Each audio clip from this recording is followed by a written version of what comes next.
The silver market just did something that does not happen quietly. Prices surged toward the mid-$90 range in aggressive momentum trading. COMEX delivery stress headlines began circulating, physical premiums widened.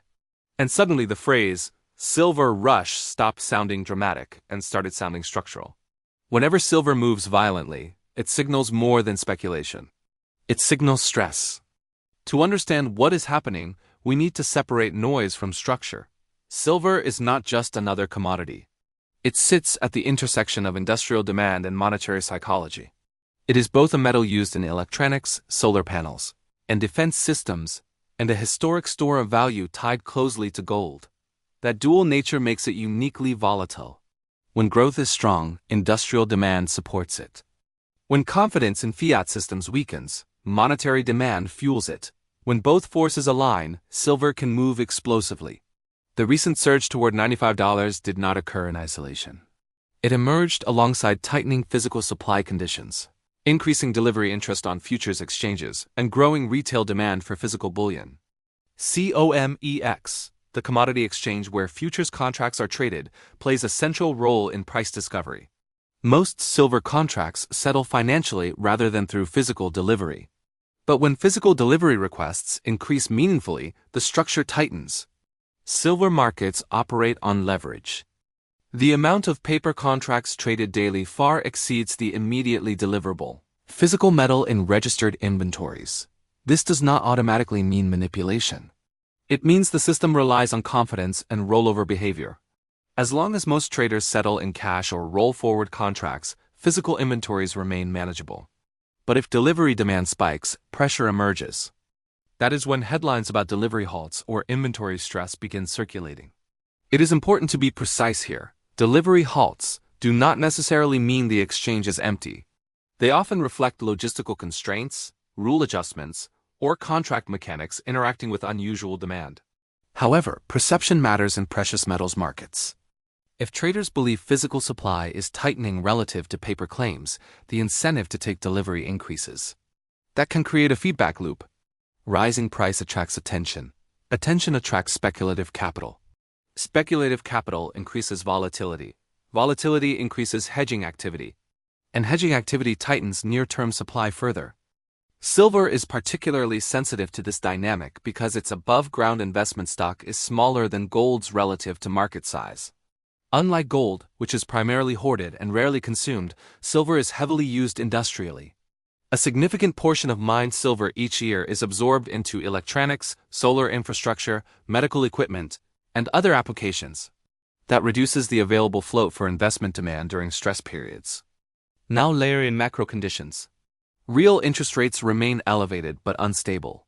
Global debt levels are high. Geopolitical tensions are persistent. Energy transition policies require significant silver inputs for photovoltaic systems. In such an environment, silver becomes both a hedge and a structural material. The $95 surge narrative is not simply about price. It is about whether the silver market is transitioning from cyclical volatility to structural repricing. Historically, silver has experienced explosive rallies during periods of monetary transition. In the late 1970s, inflation fears and monetary instability drove a rapid spike. In 2011, post-financial crisis liquidity injections fueled another powerful rally. In both cases, the move accelerated rapidly once momentum took hold. Silver does not grind upward. It surges, but it also retraces violently. That is what makes this moment significant. The combination of rising delivery interest, tightening physical narratives, and macro instability resembles prior breakout environments. However, it also carries risk. If the surge is driven primarily by leveraged futures speculation rather than sustained physical shortage, volatility can unwind quickly. The key variable is sustainability. Are industrial buyers competing with investors for available supply? Are large institutions reallocating capital into physical metals? Are sovereign wealth flows influencing the market? Or is this a concentrated speculative wave amplified by social momentum? Another dimension adds complexity: global mining concentration. A significant portion of silver production comes as a byproduct of copper, lead, and zinc mining. That means silver supply is partially dependent on the economics of other metals. If base metal production slows due to economic weakness, silver supply can tighten even if silver prices rise. This creates asymmetry. Demand can increase rapidly. Supply responds slowly.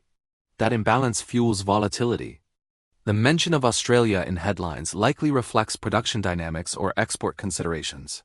Australia is a significant mining jurisdiction, and policy shifts or export constraints can affect global supply chains indirectly. In commodities, even regional adjustments ripple globally. But the heart of the silver rush narrative is COMEX. If investors believe that paper contracts exceed deliverable metal by an uncomfortable margin, trust becomes fragile.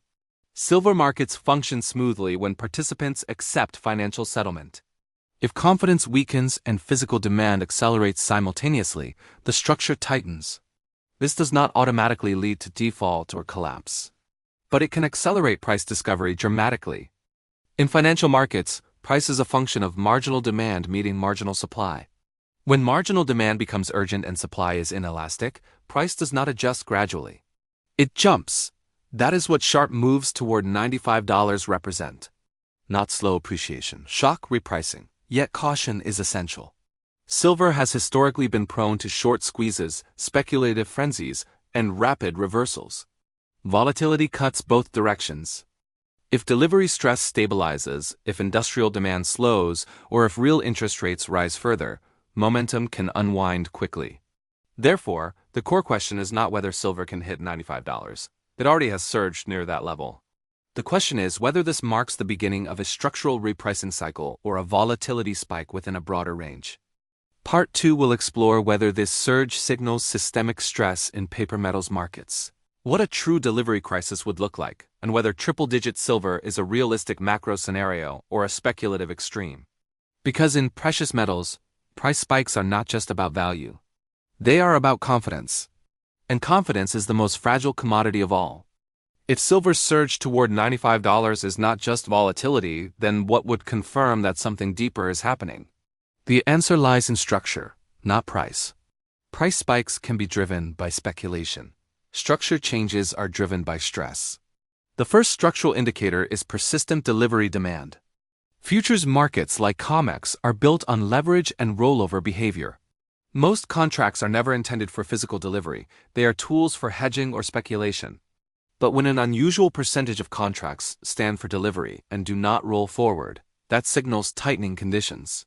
It signals that some participants want metal, not paper exposure. If delivery demand continues month after month rather than spiking once, that changes the equation. The second indicator is inventory behavior. COMEX categorizes silver inventories into eligible and registered stocks. Eligible metal meets exchange standards but is not committed to delivery. Registered metal is available for settlement. When registered inventories decline meaningfully while open interest remains high, stress builds. The key is not whether metal exists globally. It is whether it exists in deliverable form at the exchange price. If available inventory shrinks while contracts remain elevated, price must rise to rebalance demand. This is basic commodity mechanics. The third indicator is premium expansion in the physical market. When retail bullion coins and bars trade significantly above futures prices, it reflects localized demand pressure. If that premium persists or widens, it signals that futures pricing may not fully reflect physical scarcity. Temporary premium spikes are common during volatility. Persistent premiums indicate structural imbalance. But here's where nuance matters. Silver is not purely a monetary asset like gold. Industrial demand plays a central role. If global growth slows meaningfully, industrial consumption can weaken. That softens demand pressure even if investor interest rises. This dual nature creates complex feedback loops. If recession fears intensify, industrial silver demand could decline. At the same time, monetary demand for silver as a hedge could increase. Which force dominates determines sustainability. Now consider macro context. Global debt levels are historically elevated. Sovereign borrowing continues expanding. Central banks face tight corridors between inflation control and financial stability. In such environments, confidence in fiat systems becomes more sensitive. Silver thrives when real yields decline. If central banks pivot from tightening to easing due to economic slowdown, liquidity conditions shift. Lower real rates reduce the opportunity cost of holding non-yielding assets like silver. That is when explosive rallies become more plausible. In the late 1970s, inflation and currency instability drove a historic silver spike. In 2011, post-financial crisis quantitative easing fueled another surge. Both episodes shared common elements: monetary instability, liquidity expansion, retail momentum, and narrative amplification. But both also ended in violent corrections. That is the defining feature of silver cycles. Extreme upside is possible. Extreme volatility is guaranteed. The $95 surge raises another question. Is this a short squeeze? Silver markets often carry significant short positions from commercial hedgers. When price rises rapidly, short covering accelerates momentum. That can create non-linear price action independent of fundamental supply changes. Short squeezes are powerful but temporary. Structural shortages are persistent. Distinguishing between the two is critical. If commercial hedgers reduce short exposure while physical inventories stabilize, the squeeze likely dissipates. If inventories remain tight and industrial buyers compete aggressively for supply, the squeeze transforms into repricing. Another dimension is global mining concentration. Silver production is geographically concentrated and often a byproduct of base metal mining. If copper or zinc production declines due to economic slowdown, silver supply may tighten unintentionally. This creates asymmetric risk. Supply response lags, price increases. Demand can surge quickly. Energy transition policies further complicate supply-demand balance. Solar panel production consumes significant silver. If renewable energy investment accelerates, structural industrial demand grows independent of investment cycles.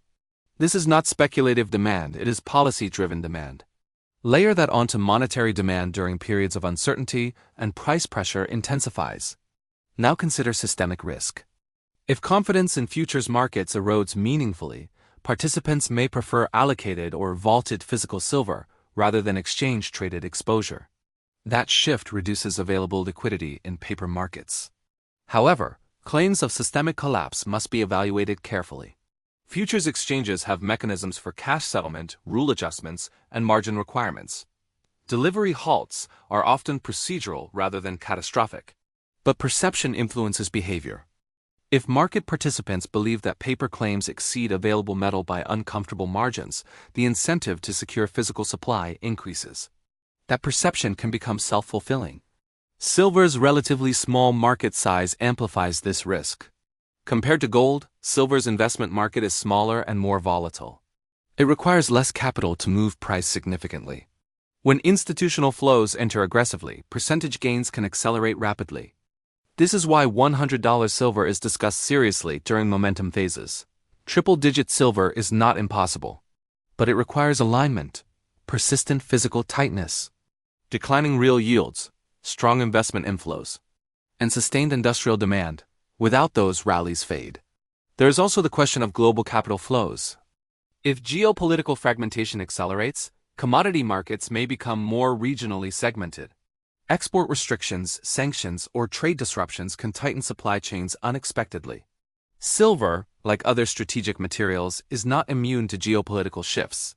The silver rush narrative is therefore about more than price. It is about confidence in paper markets. It is about supply elasticity. It is about monetary transition risk. And it is about whether we are entering a cycle where tangible assets regain strategic importance. If central banks globally resume easing while fiscal deficits remain elevated, hard assets could reprice structurally. Silver would likely outperform gold in percentage terms during such a phase due to its smaller market capitalization. But if inflation cools sustainably and real rates remain positive, silver's upside may face resistance. The defining question is sustainability. Is this a reflexive momentum event amplified by social enthusiasm? Or is it the early phase of a broader repricing cycle driven by macro and supply constraints? Silver does not drift quietly during structural transitions, it moves violently. The surge toward $95 has forced the market to confront this possibility. If physical demand continues strengthening while paper leverage remains high, volatility will persist. If delivery pressure eases and inventories stabilize, the rally may consolidate.